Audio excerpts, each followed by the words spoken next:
Kegagalan Malaysia menangani COVID-19 memalukan. Setakat semalam, Amerika Syarikat dengan populasi 329 juta penduduk menjadi negara yang paling tinggi kes COVID-19 di dunia. Kes COVID-19 di sana sudah melebihi 24 juta kes dengan 404,812 kematian. Mengikut statistik epidemicstates.com, Malaysia dengan populasi 32 juta penduduk kini berada di kedudukan ke-60 dengan 165,371 kes positif, manakala jumlah kematian sebanyak 619 orang. Bagaimanapun, ramai yang mula tertanya-tanya bagaimana China yang memiliki 1.4 bilion penduduk malah menjadi negara pertama meledakkan kes COVID-19 tetapi kini berada di tempat ke-83. Apakah yang berbeza telah dilakukan China sehingga jumlah kes positif negara itu cuma 88,557 kes dengan 4,635 kematian? Tanpa kita sedari, jumlah kes positif COVID-19 di negara kita hampir sekali ganda jika dibandingkan dengan negara China. Pakar kesihatan awam menegaskan kawalan penyakit oleh kerajaan di China dan kepatuhan rakyatnya kepada SOP merupakan punca penurunan kes yang begitu ketara di negara berkenaan. Pakar virologi Profesor Dr. Sazali Abu Bakar berkata, di China kerajaan Republik berkenaan memperketatkan kawalan pergerakan yang melibatkan lockdown secara sepenuhnya. Maka dengan langkah ini, rakyat China langsung tidak dibenarkan bergerak ke mana-mana dan hanya duduk di rumah sehingga tempoh 2 minggu sehingga tiada lagi jangkitan.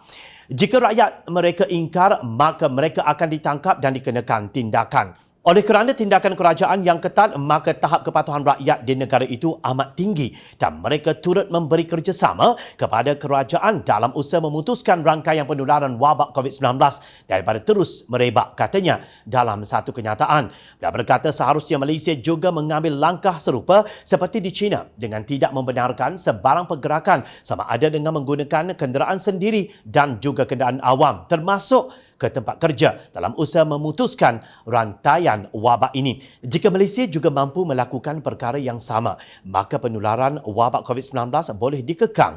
China sebelum ini berjaya membuktikan dan menggunakan sepenuhnya kepakaran dan nasihat pakar kesihatan mereka. Tindakan mereka mengasingkan individu yang positif di satu tempat lain dan melaksanakan 2 minggu lockdown di kawasan yang dikenal pasti ada penularan wabak, akhirnya berjaya mengekang penularan wabak ini, jelas Sazali.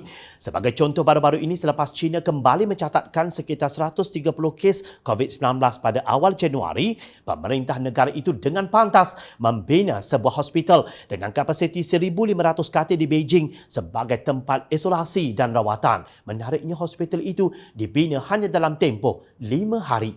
Di negara lain, penguatkuasaan mungkin lebih longgar. Selain sistem ekonomi dan sosial dibuka terlalu cepat, tidak ketinggalan kadar kepatuhan rakyat dan orang ramai yang mula melakukan perjalanan ke sana dan kemari menyebabkan virus mudah merebak. Di Malaysia pula, apabila kerajaan membenarkan aktiviti rentas daerah pada Perintah Kawalan Pergerakan Pemulihan PKPP sebelum ini, maka ramai yang mula alpa dan berkumpul dalam suasana yang ramai. Jawapannya mudah. Kalau pemimpin kencingnya berdiri, rakyat pula kencing berlari. Bapak borek, anaknya rintik.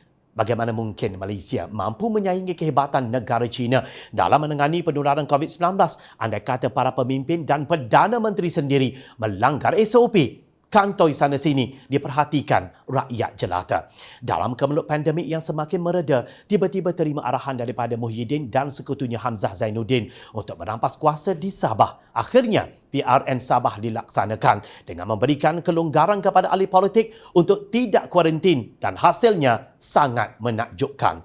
Kes di Malaysia sudah mencecah 4,000 kes sehari. Jom kita rakyat Malaysia bagi standing ovation kepada Perdana Menteri tebuk atap ini. Kononnya menyeru rakyat menjaga SOP, tetapi para menteri SOP-nya ke laut dalam. Kononnya mendenda rakyat marhain tanpa belas kasihan dan justifikasi yang tepat. Tetapi cerdik pandai langgar SOP sesuka hati tanpa rasa bersalah dan tidak diambil tindakan. Malah semua foto kantoi dipadamkan. Atas arahan siapa? Menteri Kesihatan dan 2 timbalannya pula entah di mana bergentayangan. China membina hospital dengan segera di saat gelombang baharu mencatat 130 kes. Tetapi di Malaysia lain ceritanya. Perdana Menteri lulus bina dewan tak berguna di Pagoh di saat kes mencecah 4,000 sehari. Di China, para pemimpinnya berbincang dengan mencari kata sepakat demi memastikan keadaan rakyat terpelihara. Tetapi di bumi bertuah Malaysia, Perdana Menteri menggantung Parlimen sehingga Ogos di saat kata sepakat perlu dicari demi kuasa dan tidak tahu malu. Jadi tiada apa lagi yang perlu dihairankan jika Malaysia gagal dan jauh ketinggalan jika dibandingkan dengan China yang mempunyai populasi 1.4 bilion penduduk. Ia sangat memalukan. Siapa yang menggagalkan semua ini? Jawapannya, kerajaan tebuk atap. Jawapannya, Kabinet Perikatan Nasional yang dibina oleh kontraktor Azmin Ali dan Perdana Menteri Tan Sri Muhyiddin Yassin yang tidak pernah mengakui majoritinya sudah tiada. Ingat, rakyat memerhati.